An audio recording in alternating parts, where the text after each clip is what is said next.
La por a la mort, la culpa la té la societat perquè ens ha parlat molt poc de la mort, ens han educat molt poc a la mort.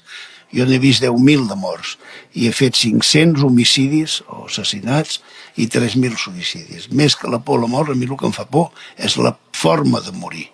La forma de morir. La millor forma de morir és sense dolor a casa i acompanyat per qui estimes. Sense dolor a casa i acompanyat per qui estimes.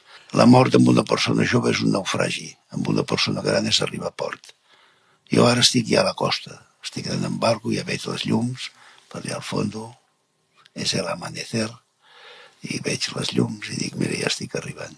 Per mi, la mort és un descans. Probablement a la Tabarri sí està bé.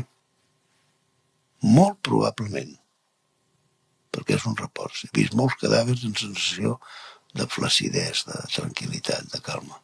He vist masses morts.